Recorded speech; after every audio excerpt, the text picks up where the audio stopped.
Okay, morning guys. Hope all well. Here we go. This is probably the last lesson on functions actually today. Tomorrow we'll probably do a little bit of revision on functions, and then there'll probably be a test on Friday. So that's the plan for the rest of the week. I've been very impressed with what you've done so far. This is considered by many a difficult topic, so you're doing very, very well. Just a final, well, also another plug for the additional maths course. I've heard back from a lot of you, a few more yesterday, but still a lot of you haven't got back to me. You're certainly all capable of doing it. Please do consider giving it a good go. And again, pause the video now and try and badger your parents to send me an email, because I do need to get an email response fairly soon on that. Okay, right, let's go. Let's crack straight into the lesson. We're going to start with another core bit 5 a day. These are really important that you do this. This is ongoing revision. It's going to help you massively. I can't underestimate how important these are. Revision. And I'm going to disappear in a minute. And when you're ready, guys, this is all non-calculator, so really try and do this without a calculator. When you're ready, guys, I'll probably give you 4 minutes on this one. Okay, 4 minutes. When you're ready, off you go.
Okay, that's about time.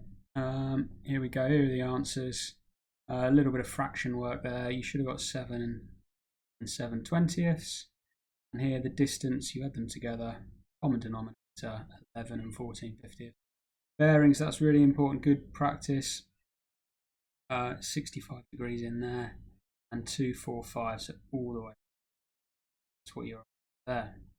And then pressure, force is pressure times area, 306, so 1800 newtons. Okay, give yourself a mark, correct any that you need to do there. Okay, so we're carrying on with functions. Last bit of function work today.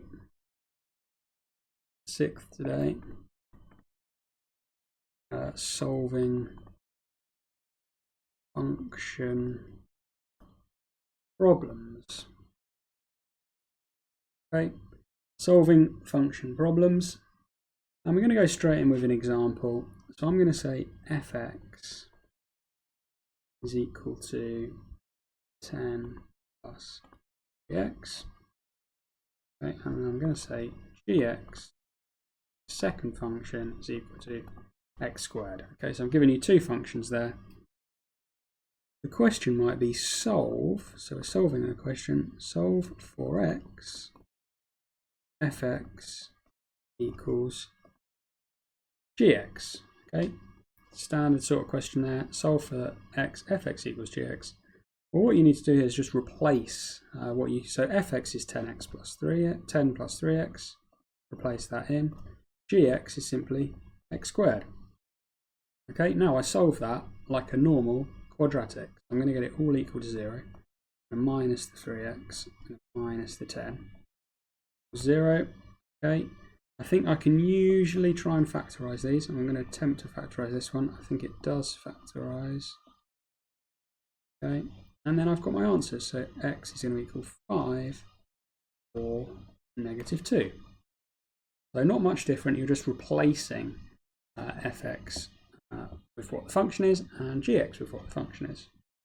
Okay, right, let's have a go at another one. So EG2, slightly harder one.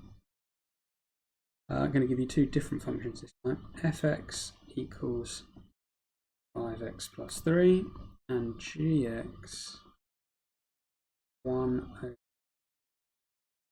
5. Solve fgx equals 1. Okay, fgx equals 1. Now you will have noticed this from a couple of lessons ago. This is a composite function, the left hand side. What that means is, remember, you start from the inside out, so it's f gx is 1 3x plus 5 equals 1. So basically I'm replacing gx with what that right hand side one was. I now go into my fx function, I take x out and I put that whole function in instead. So I get 5, big bracket. That's where my x was. It's there, that's where that x is. Plus 3. And that all equals 1, because that's the 1 there. So that left hand side is this, equals 1. Okay, I've now got to solve this equation. So best thing to do here is probably, there's lots of different ways here. I'm going to minus the 3 to begin with. Get 5.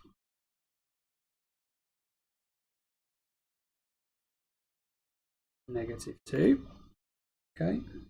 I'm now going to probably multiply those two together. So that just becomes, remember, just times the top fraction when I'm doing that. So it's 5. 2.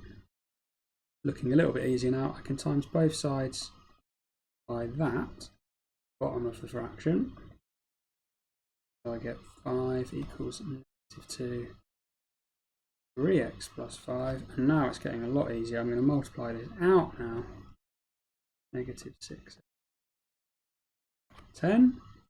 I'm going to keep going, so I've now got, I can add 10 to both sides, so I've got 15, -6, and then divide by -6, 15 over -6. It might say in its simplest form, and it's simplified, divide by 3, can I say 5 over And that's fine. I can leave it as an improper fraction. Continue that.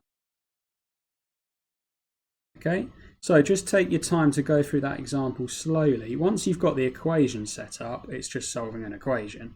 But the hard bit sometimes is setting up the equation at this stage. Okay, so that's the bit to be wary of. That's the examples today. I've only set you one Hegarty task, so the work today is just one Hegarty task. It's short, but it's hard. Hegarty task.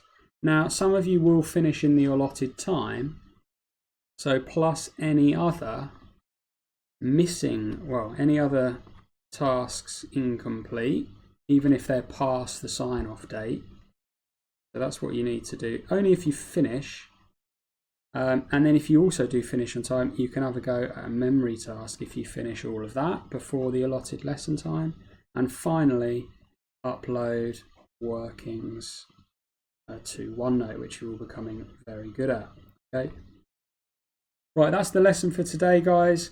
Tomorrow will probably be a Zoom session, actually, because we're going to do some practice. And what I'll do is I'm just going to set you some questions. I will expect you to log into Zoom, and I'll just be there if you need any help with any questions. So tomorrow is a bit of a Zoom session, and then Friday will be a test on functions.